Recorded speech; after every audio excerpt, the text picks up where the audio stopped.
Caros amigos, que a paz de Jesus esteja conosco neste momento. Foi convidado para falar sobre a dor e o sofrimento. Assunto muito importante dentro da doutrina espírita, que tem por missão ser o Consolador, anunciado por Jesus. É bom nós lembrarmos, primeiro, que nós somos uma centelha divina, que saímos das mãos do Criador, simples e ignorantes. E estamos percorrendo um caminho de burilamento, de aperfeiçoamento, para chegarmos à luz, à perfeição. Nesse contexto, a vida terrena nada mais é do que uma simples etapa, como tantas outras que já percorremos e tantas outras que ainda teremos que percorrer através das reencarnações. Já saímos da animalidade, desenvolvemos o raciocínio, estamos desenvolvendo as nossas consciências, as nossas inteligências. Estamos, grande parte de nós, vivenciando as sensações. E o próximo passo, a próxima etapa, sem dúvida será a dos sentimentos, da educação, do desenvolvimento dos sentimentos. Mas enquanto estamos nessa fase bastante dura das nossas vidas, a dor se apresenta muitas vezes como algo que não conseguimos compreender bem, quando nós vimos que o que rege o nosso universo e as nossas vidas é a lei de amor. Parece um paradoxo que nós tenhamos, de um lado, as belezas, a perfeição da natureza e de tudo que nos cerca, a harmonia de um universo exterior, e ao mesmo tempo nós tenhamos tanto sofrimento, que Jesus já nos havia preparado, dizendo que na Terra nós teríamos muita dor. Mas aos poucos nós começamos a compreender que nessa fase das sensações, a dor é um extremo, a dor e o sofrimento são um dos extremos. O outro extremo é o prazer, que é essa busca incessante nossa pela felicidade. Às vezes, exageramos nessa busca, especialmente dos prazeres materiais. E quando nós ultrapassamos esses limites, quando nos excedemos, a dor aparece como um aviso, aparece como sendo um remédio. Porque se nós olharmos no aspecto mais corriqueiro do nosso dia a dia, se nós exagerarmos na alimentação, por exemplo, logo em seguida nós teremos como consequência o excesso de gordura, o excesso de peso, os problemas digestivos e todos os demais sinais que nos dizem que algo está errado, que nós devemos mudar, se não quisermos deixar a situação mais crônica, mais aguda, mais dolorosa. Então, nesse sentido, a dor é sempre um aviso. E em todos os sentidos da vida, quando cometemos excessos. Porque os prazeres da mesa estão mais no nosso dia a dia.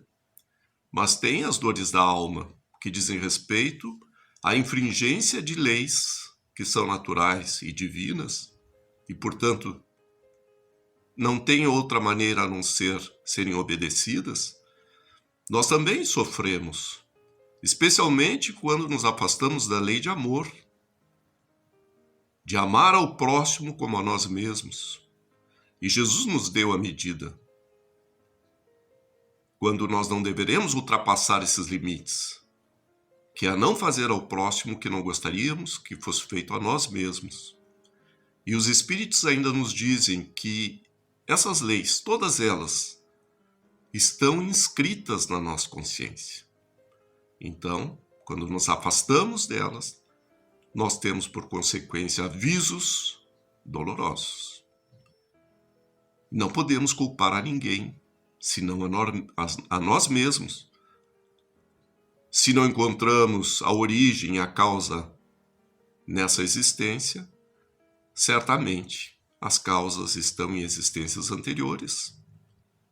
E no momento oportuno, a corrigenda, o aviso chega. É bom lembrarmos que por trás de toda dor, por trás de todo aviso, tem um espírito amigo que está ali dosando de acordo com as nossas necessidades esse remédio. Está medindo as nossas forças para que esse fardo não ultrapasse os nossos limites. O que queremos dizer que nós jamais estamos sós.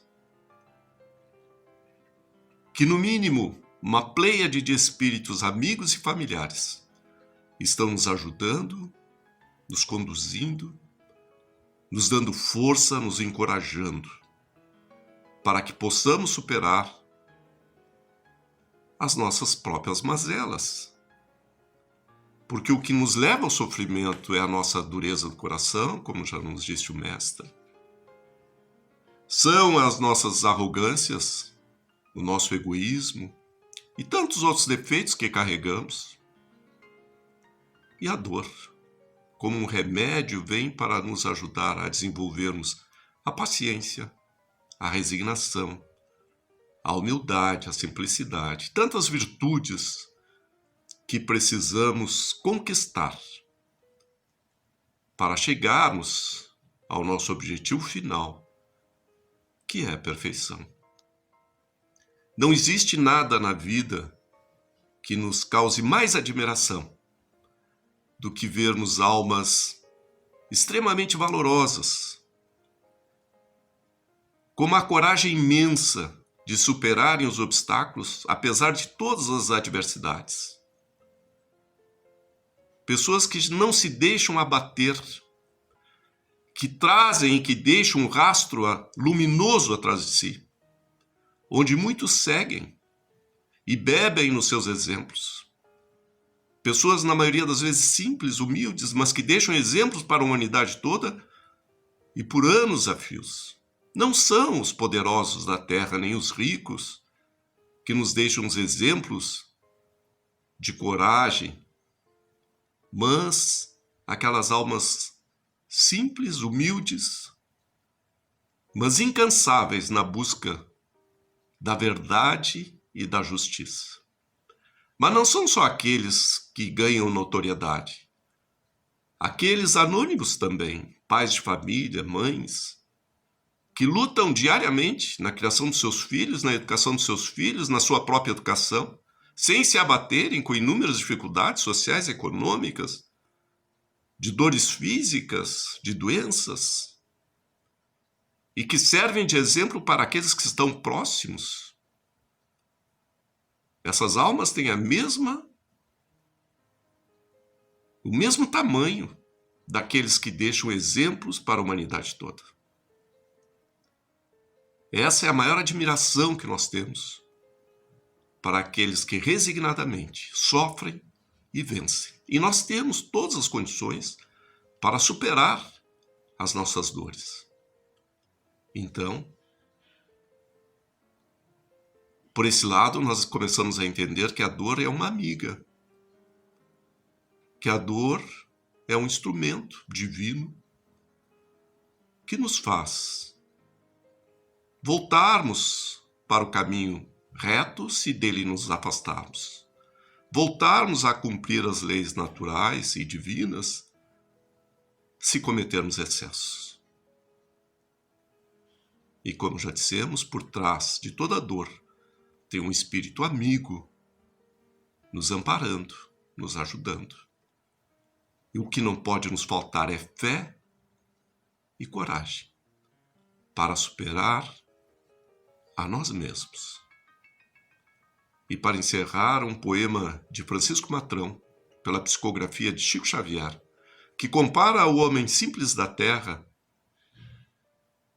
àquele que enfrenta as suas dores do dia a dia, quando diz: se semeias com amor, não te surpreendas encontrar a terra eriçada de espinhos. Que seria da lavoura se não fosse a força do arado renovador? Que seria da vida se não fosse a persistência na boa vontade? Levanta-te cedo cada dia, distribui o grão do entendimento, da paz, mas principalmente do serviço. Provavelmente muitas inquietações surgirão a cada instante. As ruínas provocadas pela tempestade, o bote da serpente oculta, as pedras pontiagudas do caminho, as mãos calejadas, os pés doloridos. Esse é o dia a dia daquele que resolve semear com amor. Recompensa não guardes da terra onde 1000 bocas famintas consomem um pão, sem cogitar-lhe a dor e as lágrimas que lhe deram origem. Enquanto peregrinares entre os homens, o teu prêmio encontrarás na brisa do vento, do perfume das flores, nas paisagens verdejantes iluminadas pelo sol. Ama, abre teu coração ao amor. Ele produz a felicidade. E o trabalho sério, honesto, produz o progresso que tanto precisamos. Ampara a terra seca, protege o deserto, não te irrites com o charco, não desanime jamais. Porque se o trabalho árduo da lavoura te pertence, a semente, o desenvolvimento, a frutificação, pertence a um divino semeador que não se cansa de semear. Que a paz do amado Mestre Jesus continue conosco. Que assim seja.